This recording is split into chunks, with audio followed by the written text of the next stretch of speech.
Hello and welcome back to the channel. I hope you're having a wonderful day and we have quite a doozy of a video today for you. If you enjoy my style of content, don't forget to leave a like, subscribe, share it with all your friends and all that fun stuff. Today's video is one that shows you, no matter how much you try to protect your family, sometimes things could turn out to be your worst nightmare. When most people think of personal protection, they think of their vehicle or home safety. Not too many think about how vulnerable their personal details are to online attacks. But don't fear. Today's video sponsor, Guardio, will keep your data private while you are surfing the web. Guardio is a browser extension for your PC or mobile device that works in real time to keep your data safe. Getting Guardio protection is as easy as going to guard.io/Urmaker and adding the extension. From there, you can complete their free scan to see if your information could be at risk. If you were like me and millions of other people, you are lazy and like to have your passwords, card info, names, and addresses stored in your browser. It works great for ease of access, but it also opens you up to many other threats. Guardio will stop people trying to steal your info before they get access to your browser, which is key. They will also send you an immediate notice if they find that your data may have been leaked from another site that you use. That will give you the best opportunity to avoid any issues before they arise. It will also flag any possible harmful downloads that may be hidden like a normal download. Not to mention giving you a heads up if you get a phishing email where they just want your data. And one of the best parts, one Guardio account can protect up to 5 users. Many people think two-factor alone will keep them safe online, but they would be mistaken. If a thief gets to your computer, they may be able to bypass all your two-factor authentications and take over your social accounts. This can happen by malware reaching you from Google ads, Facebook ads, and even YouTube, and has happened to even top YouTubers or streamers. Make sure to click my link below to get 20% off your monthly subscription for Guardio. Or you can go to guard.io/Urmaker and check out their affordable premium plan for full protection. Don't wait until your data is already leaked. Get it today for a peace of mind. I want to give a big shout out to Guardio for sponsoring this video. And without any further ado, let's begin. John George Haigh, known as the Acid Bath Murderer, was born on July 24, 1909 in Stanford, Lincolnshire.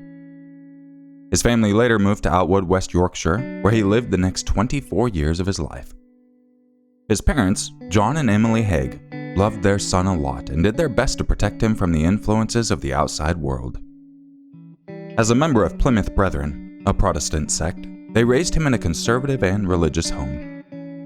To keep him safe, they even built a 7-foot fence around their house. They didn't want John bringing home anyone or anything that would taint their pure lives. John's father, a strict, formidable man, made sure to constantly remind his son of God watching over him, telling him that a blue blemish would appear on his forehead, marking him for lies or evil acts he committed. John believed his father for a while, and stayed within the secure perimeter of his parents' watch. But in this solitude, John became more lonely and detached from the real world. With minimal distractions in his life, John was able to focus on his studies.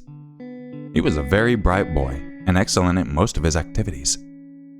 At a young age, he was skilled at playing the piano and later on became a lover of classical music.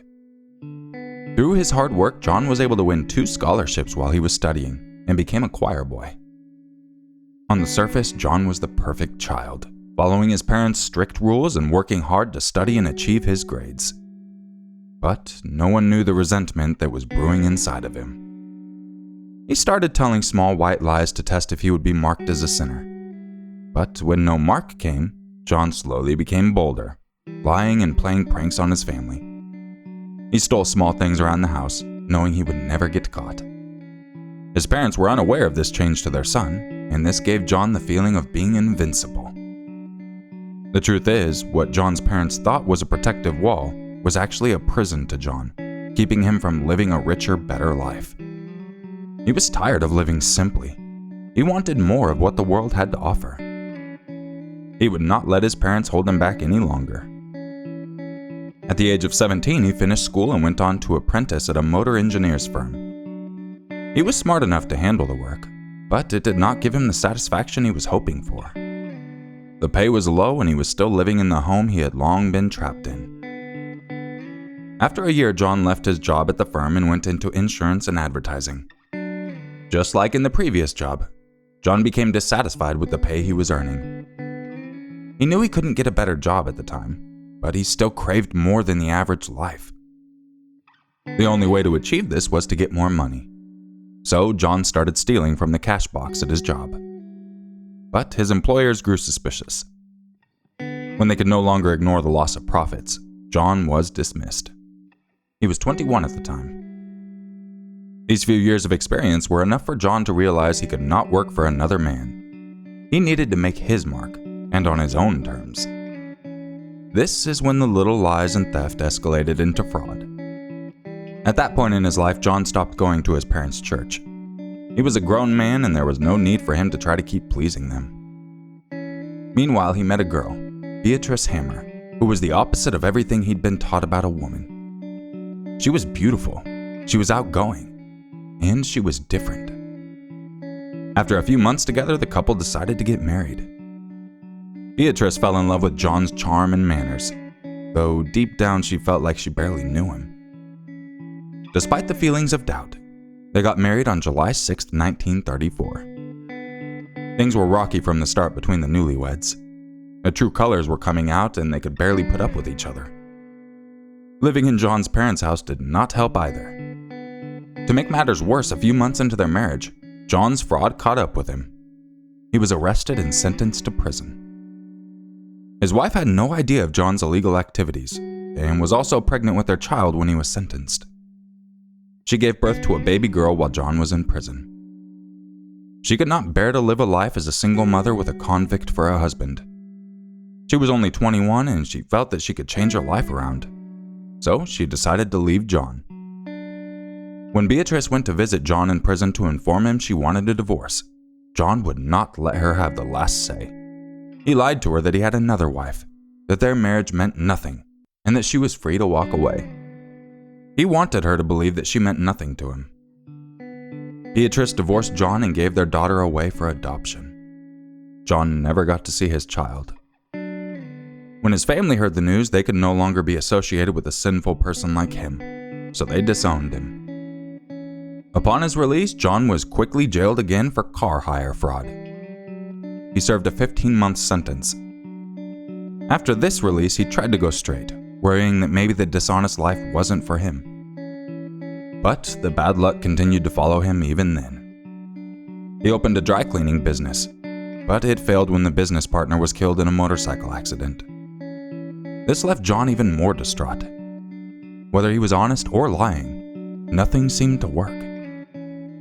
John then decided to move to London and have a fresh start. He landed a job as a chauffeur for a wealthy amusement park owner, William McSwan, and helped him maintain his amusement machines. The two got along well and became friends. William trusted John. John was doing all right at the time, but it wasn't long before his desires resurfaced. Suddenly, his new job was not enough for him. He still craved to have his own business and live like the likes of his friend William. And that's why John went back to swindling. He started things off by pretending to be a solicitor named William Adamson and would sell fake stock shares from the estates of his dead clients at below market rates. People easily trusted him as he was well-spoken and had an air of class about him. He saw this as an easy way to make money, but he wasn't careful enough and slipped up. He was caught when one of his clients realized he had misspelled his false name on a legal document. In 1939, he was once again sentenced to prison, this time for 4 years. John's bad luck was starting to frustrate him deeply. He kept getting caught over small mistakes that only came up when people became too nosy. He needed a way to stop this so that he could continue his dealings without interference. He had no regrets over his actions. He just needed a way to refine his methods, leaving no trace behind. John concluded that the only way that this could be done was to dispose of the witnesses to his crimes. No witnesses meant he would never get caught. But simply killing them wasn't enough. John wanted to make sure nothing was left behind. No evidence to convict him with whatsoever. John began researching body disposal methods and he came across French murderer Georges Alexandre Sauret, who had disposed of bodies using sulfuric acid. He was intrigued by this method. With his charm, he managed to get some sulfuric acid in prison and started experimenting with dissolving mice in different quantities of the acid. He timed his findings and made calculations to see how long it would take to dissolve a human body. John was very thorough with his research, believing it was the perfect solution to his setbacks. By the time he was released from prison in 1943, he was happy with all that he'd learned and was ready to get back to work. Once out, John took up a job at an engineering firm as an accountant. It paid him well, though in his mind he was already scheming ways to fraud people out of their wealth. By complete chance, John met his old employer William while having drinks at a pub. They caught up and fell back into being friends. William had trusted John and considered him a close companion, going as far as introducing him to his parents, Donald and Amy. John had always been good at winning others' trust. The two spent more time together, and William told John of his new job as a landlord collecting rent from his parents' London properties. This caught John's attention. He envied William, who had been born into a wealthy family and now had an easy job that made him good money. William was truly living the life John had always dreamt of. He could not sit back and keep watching someone else live his dream. He wanted it for himself. He no longer saw William as a friend, but as a stepladder to achieving his goals. This was his opportunity to get back on top. John set about hatching a plan to take over William's life. He continued building trust between William and himself. He found out key information about William's accounts and financial dealings. He even went with William to collect rent from tenants, showing everyone how close they were and winning over their confidence. On September 9, 1944, John took William out for drinks. He then convinced William to go with him to one of his workshops. He lured him into the basement, and once there, John attacked William, smashing his skull. William was slightly intoxicated and caught unaware since it was his friend. He had no chance to defend himself. In his bid to get to the top, John killed his trusting friend, now his first victim. He was finally able to test the research he'd conducted in jail. He placed William's body into a 40-gallon drum and then filled it with a concentrated sulfuric acid. John made sure to cover himself up with a gas mask and gloves to avoid injuries. Once the body was submerged, he left and went back to living his life. The feeling of being invincible he'd found as a child was back. Nobody could stop him now. After a couple of days, he went back to the workshop to check on his work. William's body was nothing more than a fatty sludge. He poured his remains down a manhole, and that was the end of William. Meanwhile, John lied to Donald and Amy that their son had run off to Scotland to avoid getting drafted for the war. They had seen how close William was to John and believed him. Finally, John could now take over William's money and lifestyle without anyone catching on. He was ecstatic over his success and moved into William's home and took over collecting rent from the tenants. William's parents didn't question this and saw it as a dear friend helping out.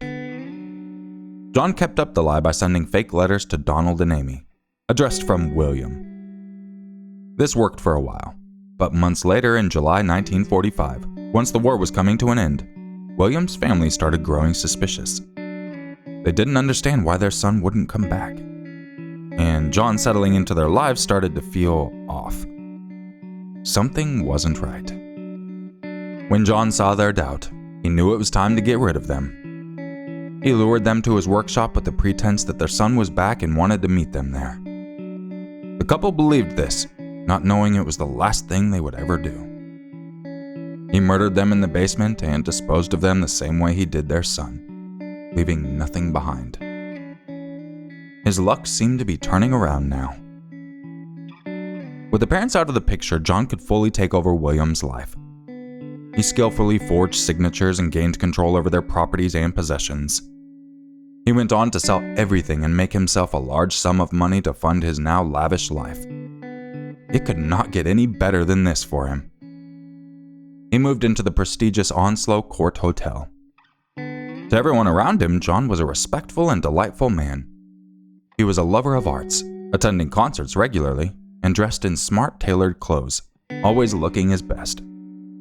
He looked nothing like a killer. Growing too comfortable in his newfound life, John began gambling, and it was not long before the money he'd obtained started running out. He needed a way to make more. He refused to accept living his life any other way than what he'd become accustomed to. His greed took over him. In 1947, John met a wealthy couple, Rosalie and Archibald Henderson. The couple was unaware this was anything but coincidental, as John had carefully targeted them for their wealth. He befriended the couple by showing interest in their real estate business. He slithered into their lives, keeping a close eye on their wealth. He knew how to ask the right questions to gain access to confidential information, and acted the part of an equal around them, not desperate for their money. John showed interest in the apartment Archibald was selling, and they invited him over to their flat for a housewarming party. While there, John continued to charm them. He played their piano for the guests and talked to everyone at the party. He was a natural crowd pleaser. Little did they know he had ulterior motives that night. When no one was looking, John went into Archibald's office and stole his revolver. He was tired of the physical effort it took to kill his victims. A gun was much simpler and didn't involve him getting his hands dirty. On February 12, 1948, John asked Archibald to accompany him to his workshop. He told him there was an invention he was working on and hoped his friend would be able to invest in it. Of course, this was all a lie. John was finally confident enough that he could take over the Hendersons' property, and it was time to get rid of them. When they arrived, John shot Archibald in the head in cold blood. With the husband taken care of, all he had to do was call Rosalie over, claiming her husband had fallen ill and needed immediate help. When she got there, he shot her too. He was happy to have taken the revolver, as it was a lot more effective than bashing heads. He smiled at how poetic it was that Archibald had been shot with his own gun, and by a man he had begun to trust. John now felt like a professional. He efficiently put the bodies in the drum and filled them up with sulfuric acid. It was getting easier with each killing. Once again, he came back to pour out what was left of the Hendersons into the manhole. He went on to forge their signatures, selling their wealth and returning to his extravagant life. He even kept their dog, as he had grown fond of it, and it suited his appearance. He also kept their car, with no worries of being suspected. Around this time, he moved his workshop. He would occasionally stay at the George, a Crawley hotel, as it was easier to access for him when he needed to make use of his workshop. During his stay at the Onslow Court Hotel, John bumped into another resident there a few times, Mrs. Olive Durand Deacon. Olive had lived a youthful and exciting life, standing up and protesting for women's rights to vote, even having spent nights in jail. But she was now old and widowed, and effectively for John, she was rich. The two had swapped pleasantries when they passed each other in the hotel, so Olive was not suspicious when John approached her to talk. When Olive heard that John was an inventor, she was excited. She had thought of herself as one too, and was working on a patent for artificial nails. It seemed like perfect luck that she met John. He offered to help her draw up some designs for the invention and bring it to life. He used this as an excuse to invite Olive to his workshop. He claimed he wanted to show her the blueprints he had prepared for the project and see how they could begin working on the final design. Olive was delighted and happily drove off to Crawley with John. This was the last time she was ever seen. John shot Olive in the back at his warehouse on February 18, 1949, with the same revolver he'd stolen from Archibald. He was in good spirits that day and went off to have a cup of tea before returning to dispose of the body in his drums of acid. He kept Olive's Persian lamb coat, as it appeared to be quite expensive and he could easily find a buyer. With his move to the new warehouse, John no longer had access to the manhole he'd previously been dumping the sludge into. So he poured the dissolved remains of Olive into a pile of rubble at the back of the property. That would become the downfall of his crimes. 2 days later, Olive was reported missing by her friend Constance Lane. Her friends and family had no idea where she had disappeared to. John put himself forward and went with Constance to the police station. A police officer grew suspicious of John's behavior. He wasn't as concerned as he claimed to be. The officer saw right through his act. An investigation was conducted and John's fraudulent past came to life. This put him in the spotlight as a suspect. The police went on to search his workshop. It was here that they were able to connect it all. They found dry cleaning receipts for Olive's coat, and with a more careful look around, a pathologist found what appeared to be human gallstones and false teeth among some rubble. This was all that was left of Olive Durand. More evidence of his past crimes was discovered at the workshop, such as documentation from his forgery at the McSwans and Henderson's properties. With all the undeniable evidence, John confessed to the murder of Olive and the 5 others before her. But he wasn't giving up on his future just yet. During his arrest, John asked one of the officers what the sentence would be if he pleaded insanity in court. He hoped it would get him a lighter sentence. During his trial, John confessed to having killed 3 more people, though there was no evidence to prove it. He also confessed to his motive behind the killings.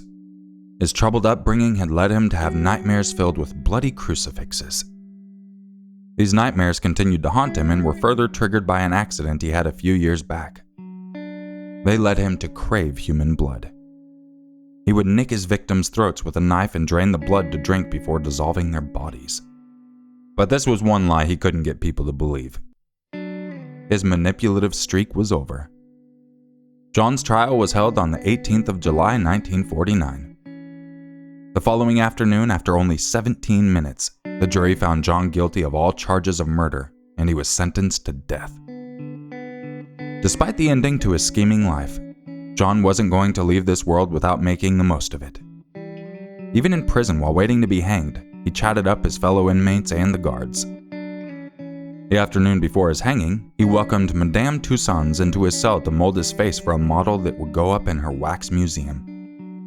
He donated his clothes for the model and was very specific about how he wanted them to be displayed.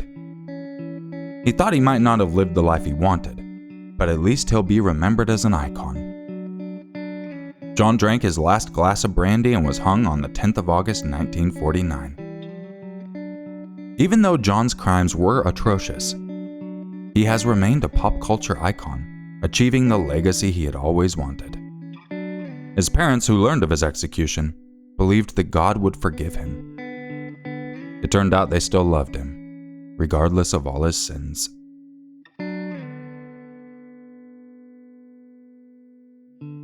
Once again, I really do appreciate you dropping into this video. And this is another video that shows you just how messed up the world is. And since many of you take your home safety very seriously, might as well take your online security just as seriously. Get yourself Guardio today by clicking the link in the description to keep yourself safe online. So this is a script I've actually had for a little while. I just wasn't sure how YouTube would react to it. So I decided let's find out. I know I've seen a few other people cover different acid bath murderers, but as I said, this is one I wanted to cover for a little while. Not exactly a 911 call or interrogation footage, but still something very disturbing. I hope you all stay safe out there, and I will catch you in the next video. And just remember, it's always scarier if it's true. Bad bye.